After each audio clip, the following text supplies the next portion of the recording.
7 زمینوں اور 7 آسمانوں سے کیا مراد ہے؟ کیا کوئی اور بھی دنیا ہے؟ اگر ہے تو کیا وہاں پر ہم جیسے انسان آباد ہیں؟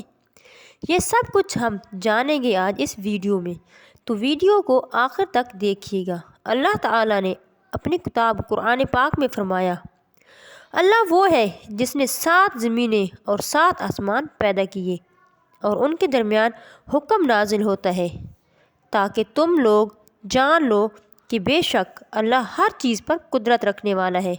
حضرت عبداللہ بن عباس کے پاس ایک شخص آیا اور اس آیت کی تفسیر پوچھی۔ اس پر حضرت عبداللہ بن عباس خاموش رہے۔ اس آدمی نے دوبارہ تفسیر پوچھی تو اصرار کے بعد حضرت عبداللہ نے بتایا کہ 7 آسمانوں اور 7 زمینوں سے مراد ہماری زمین جیسی اور زمینیں بھی موجود ہیں، لیکن ہماری یعنی کہ انسان کی ان تک رسائی ممکن نہیں۔ ہمارا نظام شمسی اس کائنات کا ایک چھوٹا سا ذرہ ہے۔ ساحل سمندر میں اتنے ذرے نہیں جتنے کہ اس کائنات میں سیارے اور سورج موجود ہیں۔ قرآن پاک کی اس آیت کی بات کریں تو علماء کرام کی مختلف آرائیں ہیں۔ بعض علماء کا کہنا ہے کہ اس سے مراد 7 مختلف زمینیں اور آسمان ہیں۔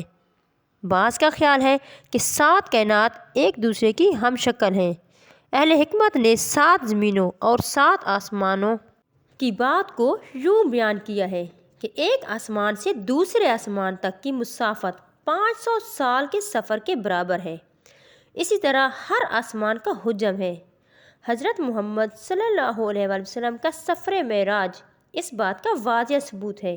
جب حضرت محمد صلی اللہ علیہ وآلہ وسلم براق پر حضرت جبرائیل علیہ السلام کے ساتھ تمام آسمانوں کو پار کیا تو پہلے آسمان پر حضرت آدم علیہ السلام سے ملاقات کی۔ یہ آسمان دودھ سے بھی زیادہ سفید تھا اور اس کا نام رقیہ ہے۔ پھر دوسرے آسمان پر حضرت یحییٰ سے ملاقات کی اور یہ آسمان لوہے سے بھی زیادہ مضبوط ہے اور اس سے روشنی نکلتی ہے۔ تیسرے آسمان پر آپ صلی اللہ علیہ وآلہ وسلم نے حضرت یوسف علیہ السلام سے ملاقات کی اور یہ تانبے سے بنا ہوا تھا۔ چوتھے آسمان پر آپ صلی اللہ علیہ وآلہ وسلم نے حضرت ادریس علیہ السلام سے ملاقات کی اور یہ آسمان بھی سفید چاندی سے بنا ہوا ہے۔ پانچویں آسمان پر آپ صلی اللہ علیہ وآلہ وسلم ہارون علیہ السلام سے ملاقات کی اور یہ آسمان سرخ سونے کا بنا ہوا ہے۔